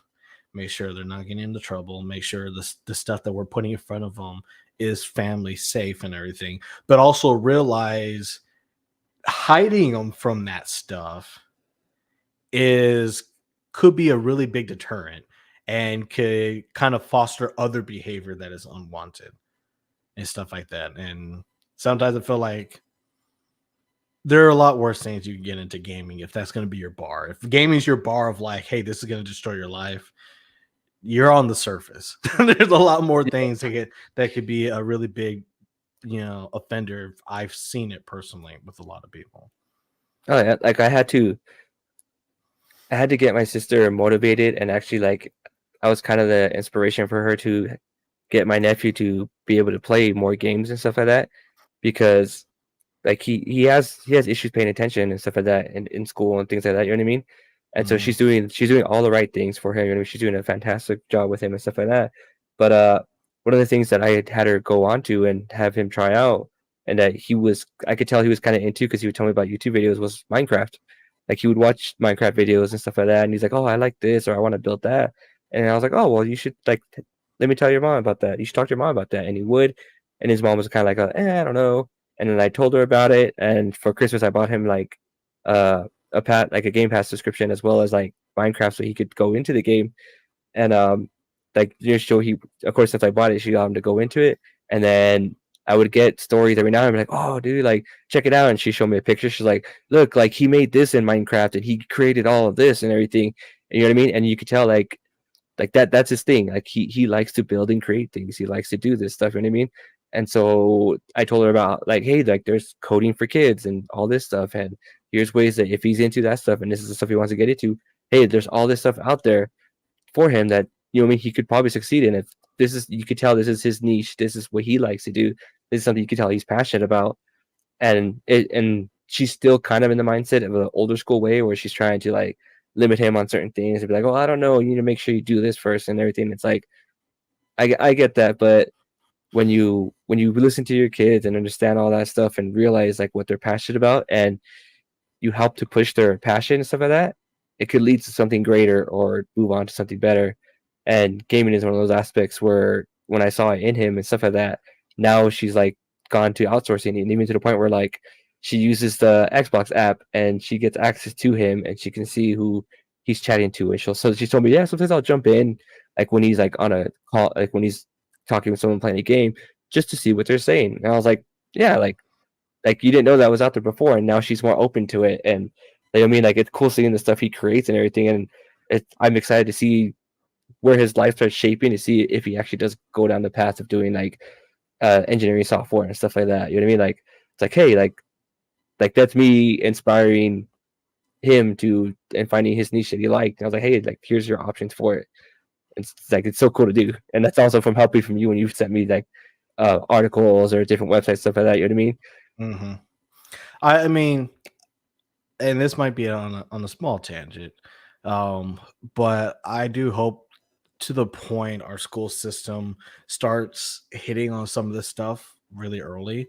Um, I do believe anybody can program, especially if they started in like middle school.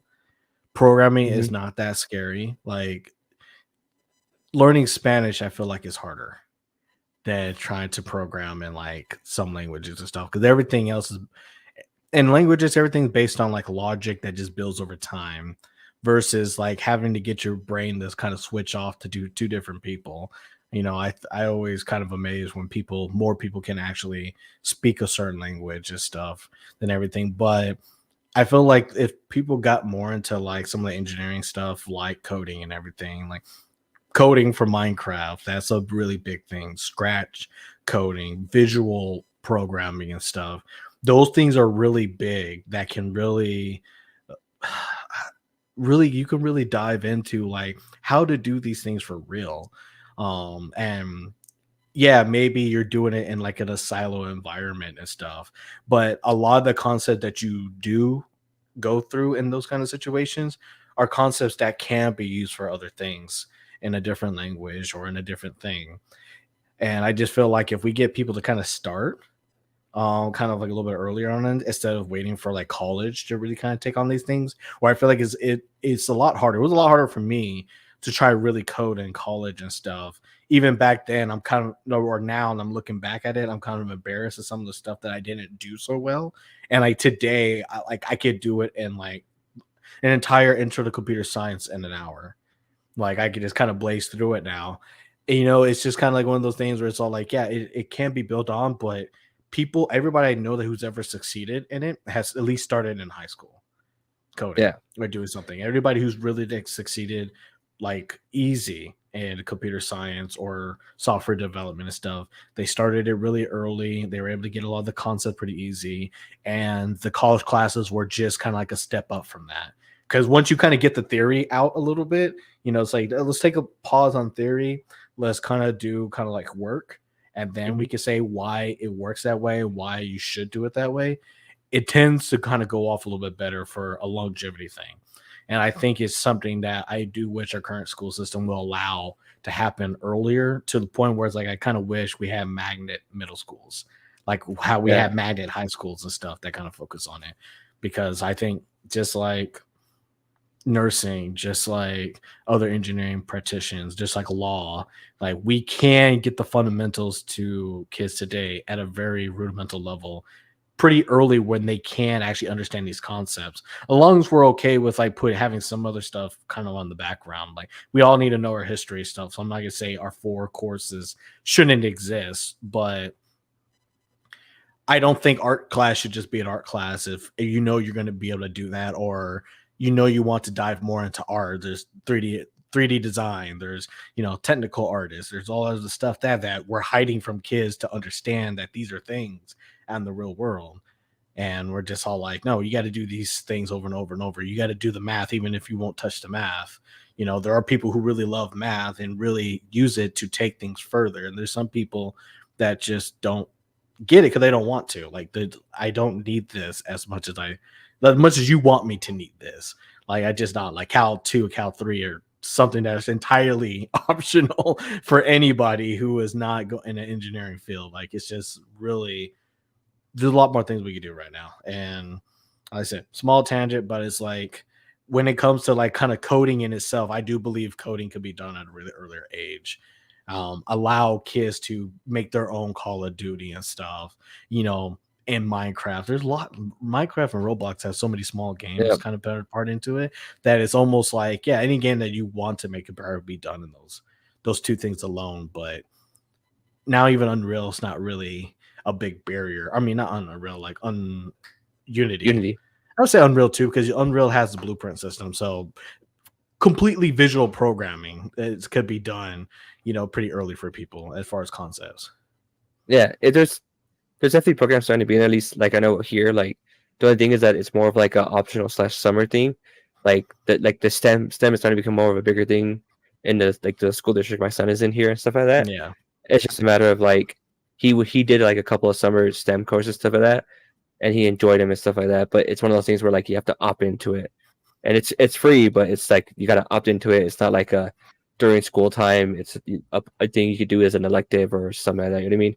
Yeah, And so you have to go it's out of your way for it. yeah, it's there, but it's not exactly. It needs to be more in your face. Like for me, realizing that I really want to do video production when I was in high school, like they had video production, but it was like very like that's something I'm interested in because it was just doing like the school little news thing and stuff like that for the high school and stuff like that. You know what I mean? And Mhm. recording like the football games, and it's like okay, cool, but like what else do you learn? It's like oh well, that's really it. And I'm like oh well, that sounds kind of interesting, but if that's really it, I don't really want to go to that class. You know what I mean? You, And you then know what? I've go actually ahead. enjoyed my intro to motion pictures and film. That was one Yeah, of my favorite college courses that, like you said, I had to do it on a tangent. It had to be something that I wanted to do. And it was like, I need to put up an elective. I wonder what this is. It's 3 hours, but let's see what I get out of 3 hours. And I think I got more into motion pictures and film then, being able to talk about it, talk about I want to say the science behind it, but talk about a lot of the things that kind of matter in making a good film, or why some of these were timeless classics.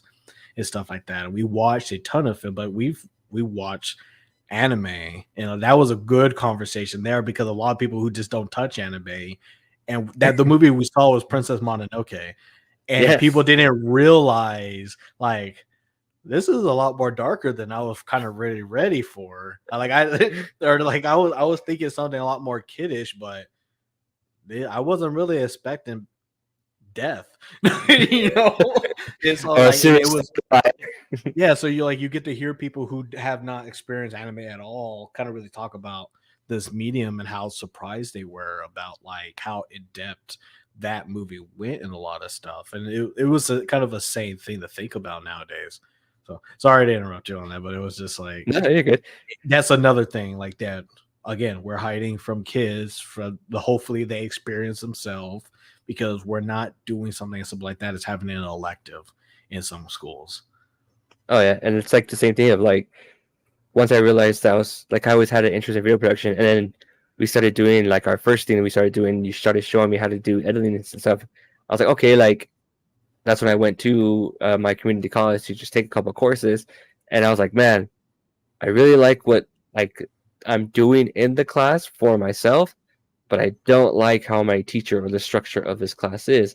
And that's because it was very, very, very old school way of how they were still doing things in that class and stuff like that. You know what I mean? The teacher was Yeah. older and still more focused on older mediums and stuff like that. And I tried talking to him about like, oh, okay, can I do like this idea for this project and stuff like that? And they'd be like, that's not really what I'm looking for and this and that. And it was like, oh, okay. And so I mean, and like it discouraged me. And then it wasn't until finally when I decided, okay, I'm finally gonna do this and go to school for it. I want to make sure I'm gonna go to the right school for it. That's when I Mhm. looked into it and then found out about Full Sail. And then this program that I've been into is just like so inspirational and stuff like that. And I know what I'm going for isn't necessarily for games, but there's so many people that I follow and stuff like that who have gone down similar paths and are working for the gaming industry because the gaming industry has video production now because of like production companies like Rooster Teeth, IGN, GameSpot. I mean, there's like so many million more to list out there, and just even like game developing companies themselves have a video production team because for trailers, for freaking commercials, for you know what I mean, all kinds of things for like just in-game footage or you know what I mean, CGI footage they do in games stuff like that, Yeah. cutscenes and stuff like that. You know what I mean, like they have their own teams for that, and even like being part of like the social media aspect of it, they have video production crews for that stuff too. You know what I mean, like it's so cool to see and like it's so inspiring to see and like see these like podcasters and influencers that I follow go down somewhat of a path that I'm going down right now, and they were able to get into the industry that way. Super dope. Are you gonna take a chance to get to the campus in Florida? Are you gonna try to take a trip up I there? want to try my best. Yeah, the one cool thing about Full Sail is even after I graduate, I could still go to the campus and all that stuff because I could technically retake any class that I took in there for the rest of my year. Since it's a technical aspect, technology evolves and stuff like Yeah. that. So they were like, so if you, it's like if you graduate, which I'm almost there, they're like you're able to come back and retake these classes for free and use the facilities and stuff like that because you know you want to learn how to use this new camera, how to use this new editing software and stuff like that, things I like was that. gonna tell you because I think Southwest has some really good prices to go up into Florida right now. That probably you probably should take advantage for like a legal plan pretty far ahead. But I Yeah, would just think it's all like, have you even tried going there for like a Friday like day? Just be that's like, what I it's want to do. only one day, but like go on a Friday. Should do you could even do like an early morning, like get leave up past the 5 o'clock. You'll lose 2 hours going over there, but it's not like things will disappear, but I actually have a chance to see Full Sail's campus or whatever, see kind of like the stuff that they are doing and stuff. Cause I think you'll get a different type of appreciation if we actually go to the campus and stuff. But funny because that you mentioned some of that. I remember Laura telling me one time in her business class because she went for business administration and accounting that her marketing business class didn't really consider social media as viable options for selling or promoting your business.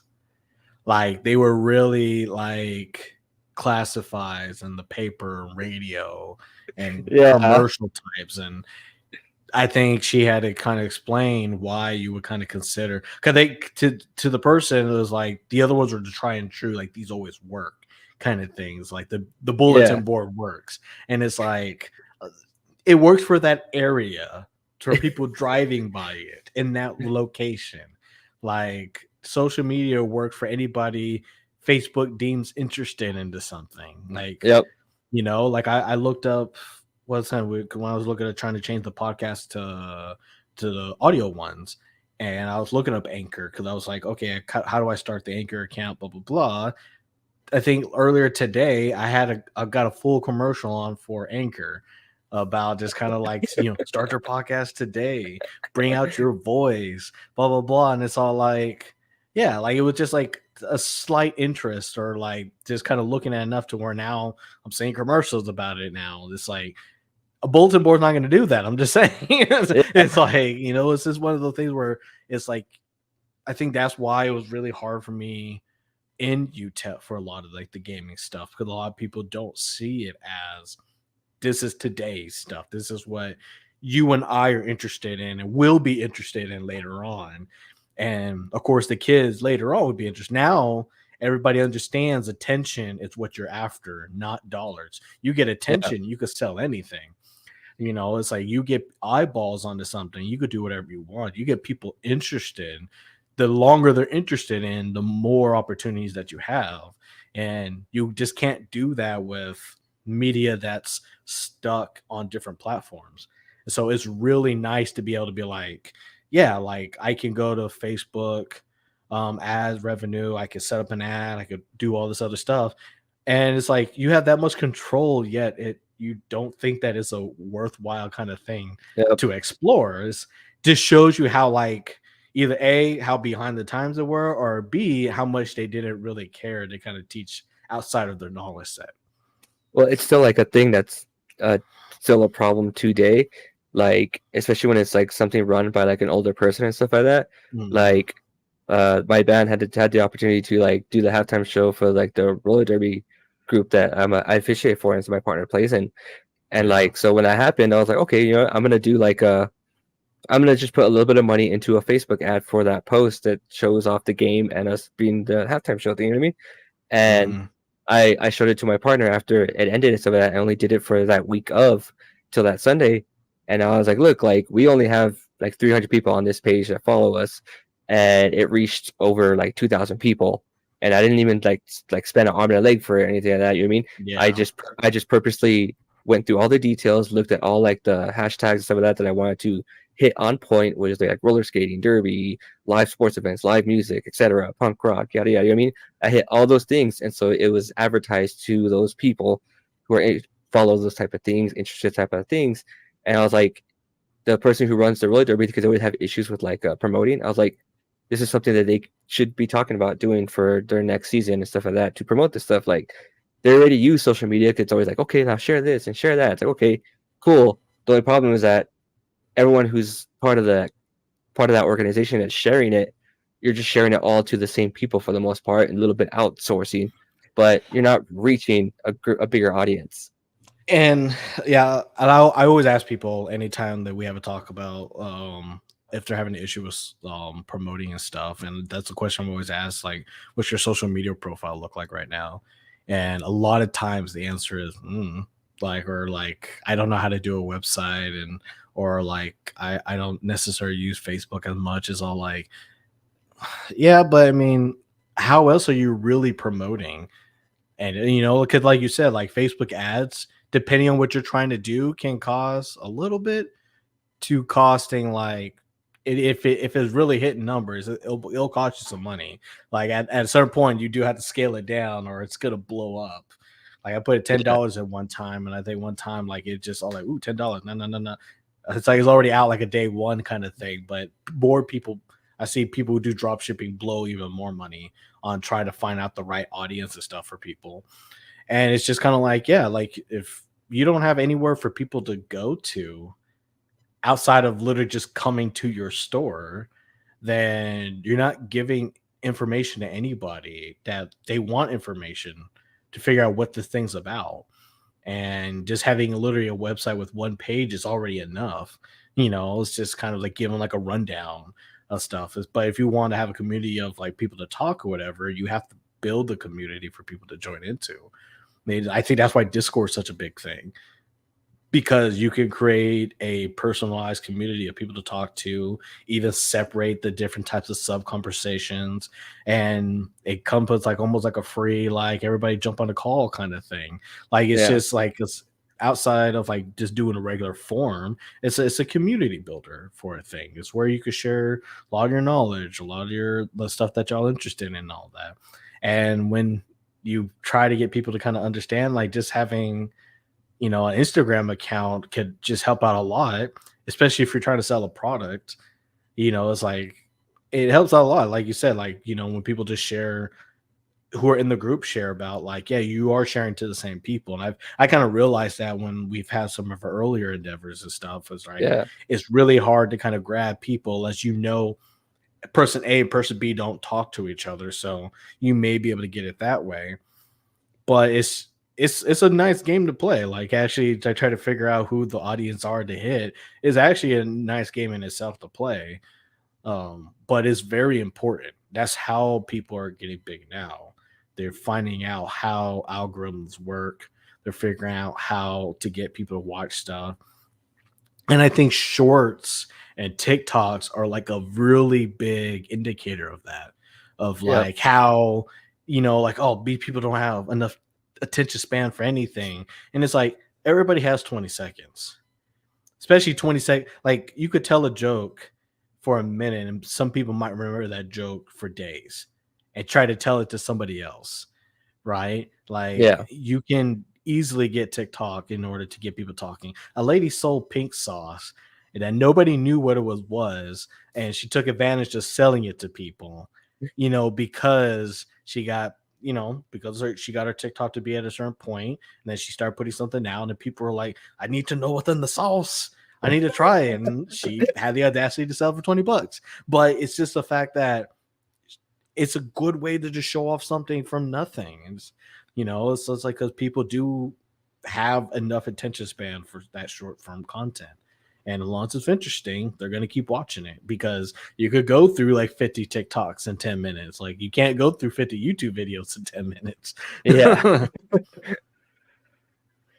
So there's a lot of stuff. I say that a lot, but there's a lot of other tangents that we could kind of go on for, like how inspiration kind of gaming, just how it kind of, as you see now, kind of dives into other things of how the things about it. We haven't even talked really about the political standpoint too, which don't really want to get into right now, but Yeah. that's its own conversation of like how people can get into how gaming kind of affects people, as far as our laws being affected by it, why are people trying to go against it and stuff like that.